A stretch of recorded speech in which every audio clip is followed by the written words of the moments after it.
Welcome back to today's podcast. We're going to be going over why you're not losing body fat, even if it feels like you might be doing absolutely everything right. You're taking every box, but you're still plateauing. You're stuck at the same weight, hitting plateau after plateau, or finding yourself on very, very low amount of calories and doing a ton of cardio. So I'm going to break down exactly why this happens, why you ended up in this position, and then more importantly, how we're going to fix it. So first, we're going to go over how to rule out if you're actually doing everything right. Then why your diet might actually not be the problem. Then we'll go over the role of NEAT, which is non-exercise activity thermogenesis, and why it's often the reduction in NEAT that causes us to plateau. We'll touch on how micronutrient deficiencies and thyroid function can stall your fat loss, and why sometimes you actually need to spend time eating more before you can lose fat effectively. So first, let's rule out you're doing everything right to get that out of the way before assuming your metabolism is somehow broken, or your genetics, it's your genetics that are working against you, you're just big bone, or some excuse like that I've probably made in the past too. So the first step is to objectively assess whether you're truly doing everything right.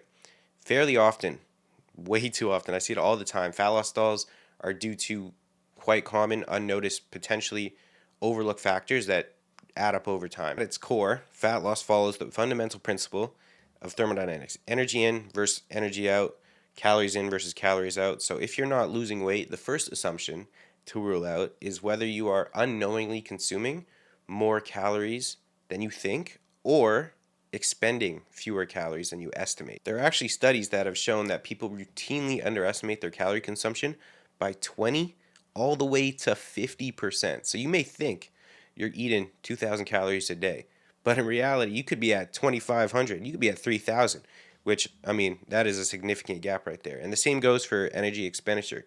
Just because your fitness tracker says you burn X amount of calories, let's say 500 calories during a workout, that doesn't mean that you actually burn 500 calories during that workout. Most devices actually overestimate calorie burn, sometimes by as much as 40%. So the solution to all of this is, if you're not already, track your food, weigh your food, and then track absolutely everything, including your step count, which is a must. And beyond tracking calories, what you eat and when you eat it can impact fat loss to some degree. So protein intake is one of the major factors, as it increases satiety, it improves lean muscle mass, and has the highest thermic effect of food, meaning your body burns more calories just digesting it and assimilating it than it does for carbs or fats. So protein, you should aim for a bare minimum 1 gram per pound of body weight, and carbohydrates and fats must also be balanced properly if you want to optimize your fat loss outcomes. If your carbs are too low, let's say you bought into the whole keto approach, your training performance will suffer, and you're gonna lose muscle mass, because carbs drive performance, and performance in the gym is what's gonna keep your muscle tissue. So then we have fats. If fats are too low, you can be sure your hormone production is not going to be optimal, like your testosterone and your estrogen, which estrogen, by the way, is hugely important for fat loss as well, not only testosterone. And then that's going to make fat loss much harder long term. Then there's sleep and stress, two of the most overlooked factors in fat loss. Sleep deprivation significantly affects weight loss, more specifically resistance to weight loss. Studies show that sleeping less than 6 hours per night can increase your cravings for high calorie sugary foods by up to 45%, which is insane. Not to mention, it'll raise your hunger hormones, lower your satiety hormones, and then poor sleep also disrupts insulin sensitivity. It increases cortisol, so that's going to make it harder for your body to mobilize those fat cells for energy. Then it also reduces the amount of fat loss during a calorie deficit, shifting the body to burn more lean muscle mass versus your fat. So to fix this, very simple. All you got to do is aim to 7 to 9 hours of decent sleep per night. It's not that hard to get. Maintain a consistent sleep schedule to the best of your ability. I get everybody's life is different, but most people will benefit from a routine, so going to bed and waking up at the same time every day, and then optimizing your pre-bed routine. Just reduce blue light at night, keep the room cool, keep the room dark and quiet. Then, of course, avoid caffeine late in the day, especially no caffeine after 2 p.m., because it'll be in your system and it will mess up your sleep. Last on the list is chronic stress, which can also significantly impact fat loss. Long-term stress, we all know cortisol, stress hormone. Long-term elevations in cortisol, it'll increase fat storage, it'll impair insulin sensitivity, and that'll make it much harder for your body to burn fat. And then it also leads to emotional eating, potentially, cravings, and then poor recovery from your workouts. So not only are you not losing as much body fat, your body is switching to burn muscle if you're in a deficit, but your recovery and your performance in the gym is also taking a hit. So managing stress when your goal is fat loss is huge. And then you could do this through a couple ways. I'm not going to throw a whole bunch at you to overwhelm you, but meditation in the morning is actually something I started doing recently. Just 10 minutes, super simple, focusing on the breath can help you draw your awareness back to the breath. The State app, which is a free app, you can do. I do it before meals. 2 minutes of guided breath work. You just look at, there's like a little circle, and it tells you when to breathe. That's a super simple way. 2 minutes again, takes no time out of your day.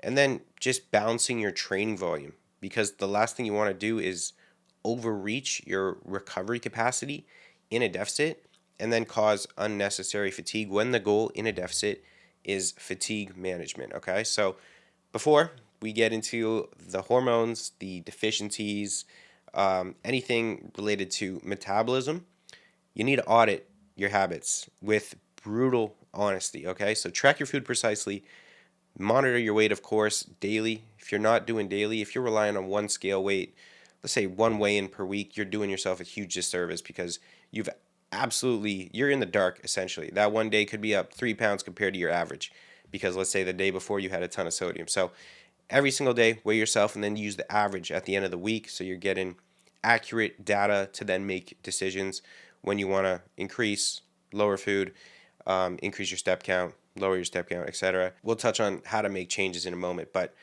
monitor those things, optimize your macros, just how I laid out. Protein, 1 gram per pound.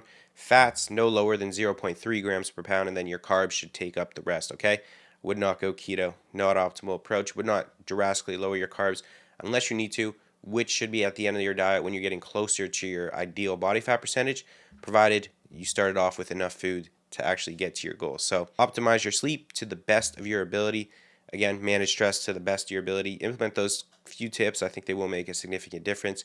Even walking without your phone. We could go into nervous system regulation as well, and nervous system's impact on your fat loss as well, which is huge actually. The more I look into the research, it's quite profound. So that's one of the reasons I've actually started meditating and doing the State app just before meals. Again, 2 minutes of guided breath work to put me in that parasympathetic tone for honestly as much of the day as possible outside of when I'm training. You don't want to be in a parasympathetic tone when you're training. And then once you rule out those errors, only then should you consider potentially some deeper physiological factors like micronutrient deficiencies, thyroid function, or metabolic adaptation, which we're going to get into right now. So let's cover how your diet might be the reason you can't lose fat. Well, we know macronutrients. We got our protein, carbs, and fats. They dictate overall energy balance.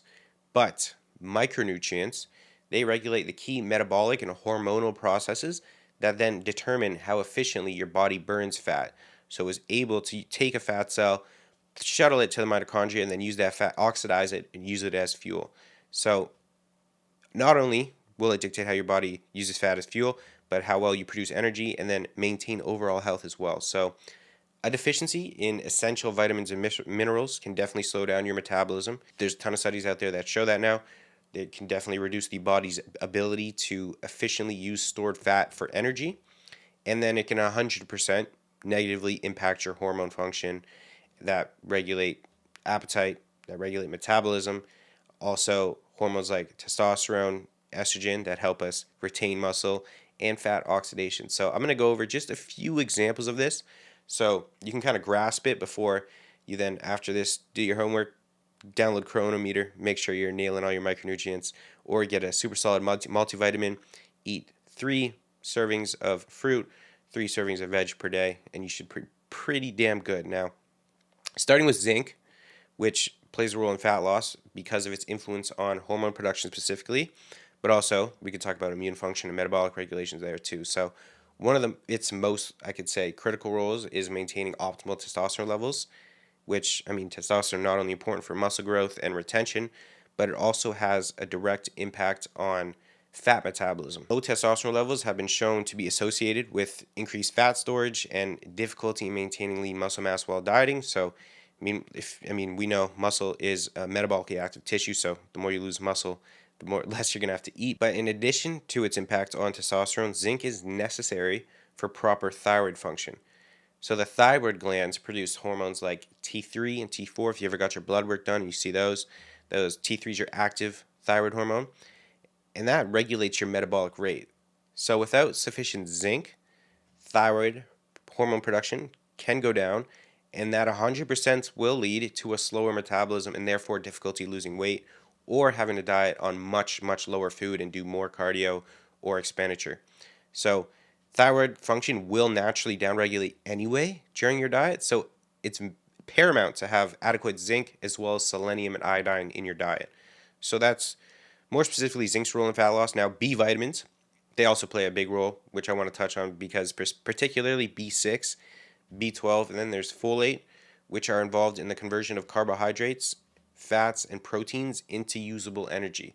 So this makes them pretty essential for maintaining a high metabolic rate. So a deficiency, let's say you're just for some reason not eating any vegetables. I got a friend that just doesn't eat any vegetables. I don't know why, but claims he's actually allergic. But a deficiency in B vitamins can lead to fatigue, a reduction in NEAT, and reduced training performance, which can lead to muscle loss. So all of that will negatively impact your fat loss, to say the least. B12 in particular is also essential for red blood cell formation as well as oxygen transport. So I'm going to break this down very simply. If you have low B12, oxygen delivery to your muscles and your tissues is going to be compromised. That will lead to lower energy production along with reduced endurance during training.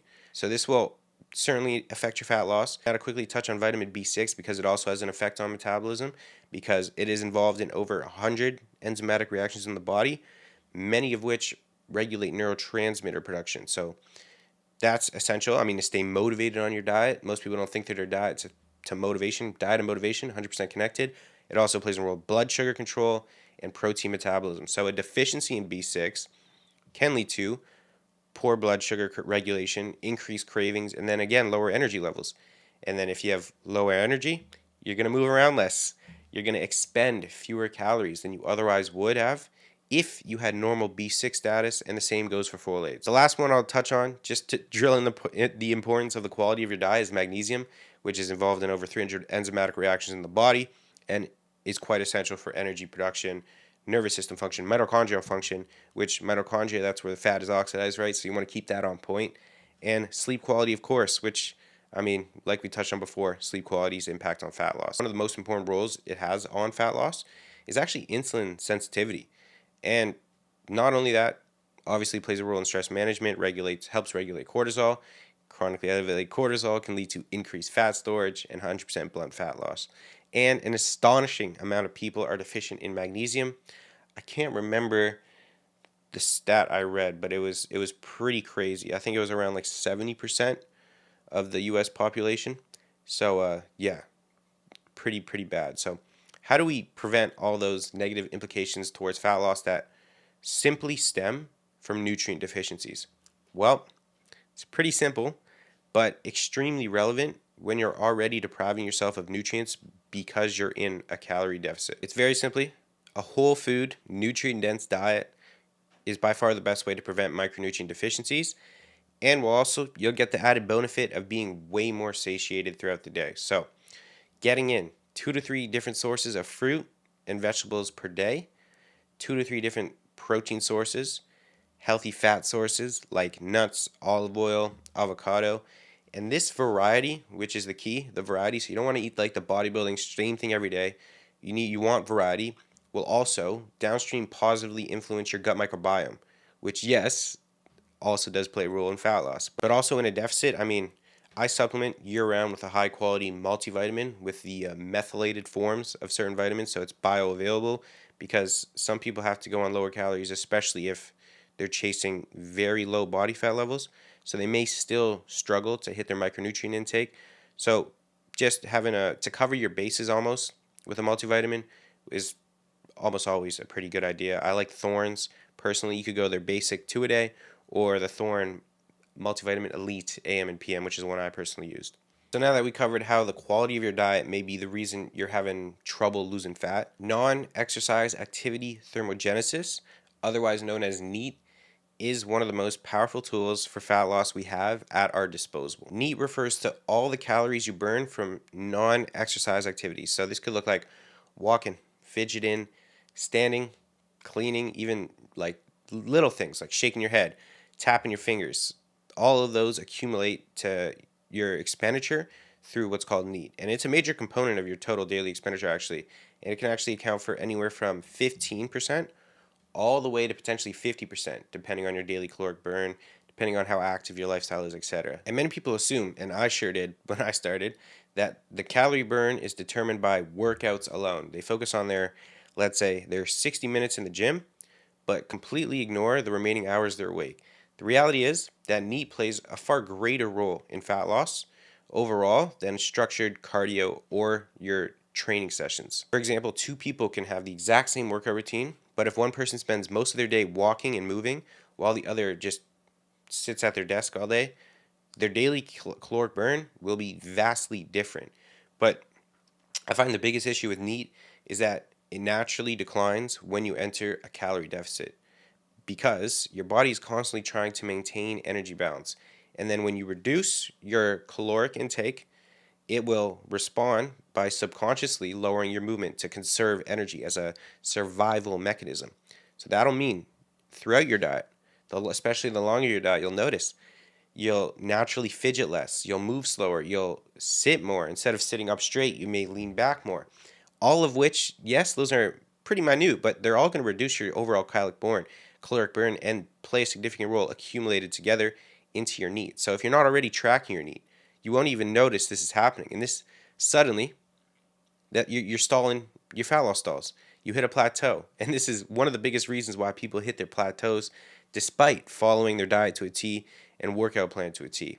And this is why I emphasize you got to track your steps, because if you don't, your body will naturally move less and you won't even realize it. And this will be the reason for your fat loss plateau or fat loss basically be set to a halt.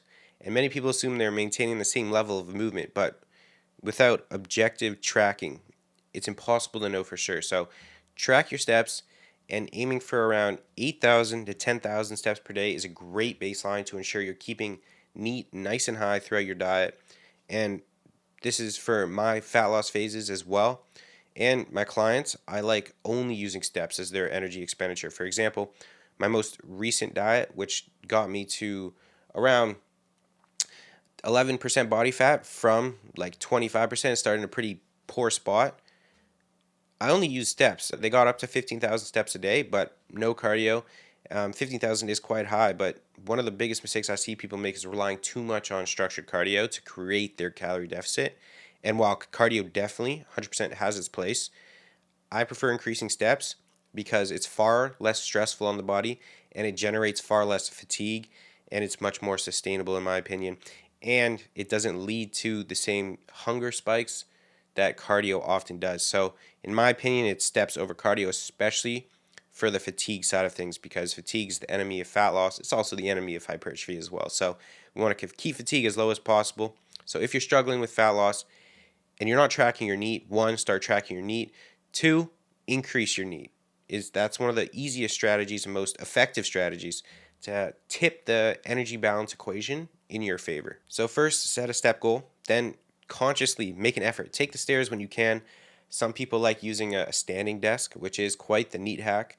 I don't like that at all, so I don't do that, but parking further away and then just moving more. And research shows that differences in NEAT between individuals can account for up to a 2,000 calorie difference in daily expenditure, which is wild. So two people with the same body weight, same composition, can burn vastly different amounts of calories simply based on how much they move throughout the day. And this explains why some people seem to lose fat effortlessly while others struggle quite hard despite having similar diets and workouts. So if one person is constantly hitting 12,000 steps a day while the other is at 3,000 steps a day, that's a massive difference in energy expenditure. So by this point, let's say you're watching this and you're already doing everything I went over.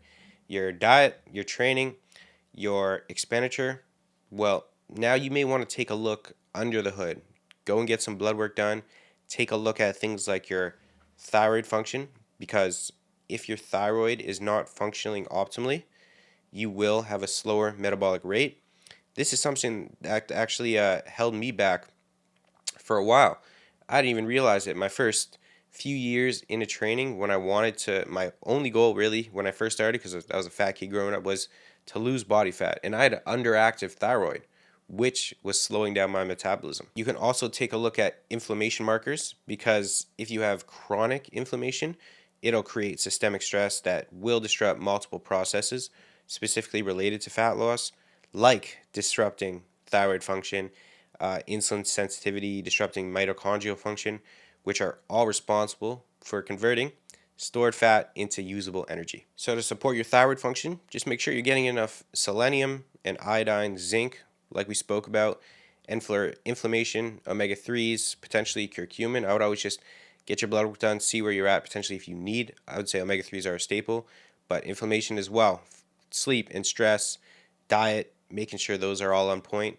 Now, if you're someone who has been, let's say you've been hammering away at fat loss, you're eating very, very few amount of calories, you're doing very high amounts of expenditure, either through steps or cardio. Let's say you're doing an hour cardio a day. Let's say you're doing more than that, which is pretty intense, and you're still far out from your goal. Then you're going to have to spend time eating more before going back into your fat loss phase. And I know that might sound counterintuitive, but if you've been in a calorie deficit for too long, your body has likely adapted by slowing down your metabolic rate, as well as built up a bunch of diet fatigue. Now, your metabolism isn't some fixed number.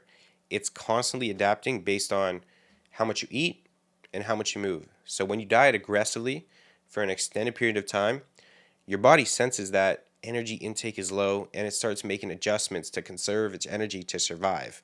All it cares about is survival. So there's something called REDS, relative energy deficiency in sport. That'll come into play. Your basal metabolic rate, which accounts for most of the calories you burn in a day, it'll start to decrease. Not an insane amount, but there will be some action there. On top of that, hormones like leptin, which regulate hunger and metabolism, they start dropping. Ghrelin will start to increase, and your body's just going to hold on to fat stores, and it's going to make fat loss a little more difficult. Then, of course, thyroid function we spoke about naturally downregulate as the longer you're in a calorie deficit. So the longer you stay in a diet, specifically a calorie deficit, the harder your body fights back, honestly, to maintain energy balance. Then we can't forget about cortisol, because when you diet for too long, especially if you're someone dieting with high stress and you're not optimizing your sleep, your cortisol is going to stay elevated. That's going to significantly blunt your fat loss as well. So at this point, the solution is not to keep slashing calories. It's not to reduce more calories or increase your cardio more. I've been there. I've done that. Instead, you need to increase your food intake to restore your metabolic rate. You need to reverse the negative adaptations that have occurred, wash off all the diet fatigue that has accumulated, because I can assure you, you are definitely feeling pretty fatigued if you're on a very low food and very high expenditure, and take what's called a diet break. So for, let's say, depending on how low food you're on, you may need 8 weeks, 12 weeks. Honestly, the longer you take, the more optimal you're going to put yourself in a position to then be able to diet down, because the longer the time you're going to get to increase your calories slowly, so then when you do decide to enter back into a deficit, you actually have room to work with. You can actually pull down to get into a deficit. You can slowly spend time removing your expenditure, so you're just at a baseline of a step goal. So then when you enter your diet, all you need to do is add in 1,000 to 2,000 steps a day to your goal. So all to say, if you're currently in a position where you're on very, very low food, you're on very, very high expenditure, you're still far out from your goal, you're not in a contest prep setting or something like that, take your foot off the gas, spend time working your food back up so you have the room to then diet, remove all that diet fatigue, and you will be in a far, far better position. Not only that, you will not run yourself into the ground and do damage that will spend longer to reverse. Had you instead taken a diet break, let's say you take 8 weeks, which can sound like a lot if you want to be lean now, but maybe it would take you 4-5 months to get out of the hole you created for yourself, which, again, I'm speaking from personal experience, so I've done it. I ran myself into the ground multiple times now, and not fun. So do that, so when you go back into a fat loss phase, your body is actually in a position to respond. And not only that, you're actually able to be present and enjoy the process. It shouldn't be a crazy grind to get lean, okay? So this doesn't mean going from a deficit to a binge. You want to increase your calories to maintenance.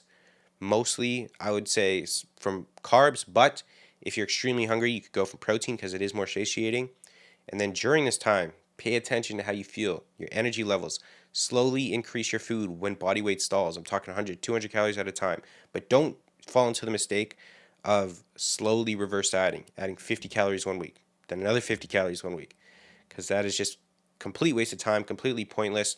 You're just prolonging the time you're in that deficit. So jump straight back to your perceived maintenance and then again make adjustments from there, okay? So you might actually notice during this time that you're getting stronger. You're potentially building muscle. You're feeling better. And in some, not even some, I would say a handful of cases now, I've had clients lean out because your body is finally getting the fuel it needs. I just had a guy come to me that was in this position, very low food, had stalled for a while. His body composition improved when we just jumped calories up at the maintenance, actually fed him up. So the question I get a lot is, how long should you do this? Like I said, around 8 weeks to 12 weeks, and the answer honestly depends on how long you've been dieting. If you've been in a deficit for months on end, probably need a little more time before your body's ready for fat loss again. If you've been dieting, I've seen some people dieting for a year or more, staying in a calorie deficit on and off for a year or more, not spending sufficient time out of a deficit. I'm talking in a deficit for 2 months, maybe out of a deficit for 1 week, and that's not even a refeed week. That's just like they ate more that week. You may need even longer. So the key is watching for the signs that your body has recovered, more specifically subjective feedback. So energy, cognitive performance, fatigue, sleep, gym performance is huge, and then maintaining your weight on those higher calories. And when all those things are in place, then you'll know it's time to reintroduce a fat loss phase. This time, your body will respond the way it should because you're in an optimal position to start. Okay, so that is a wrap on today's episode.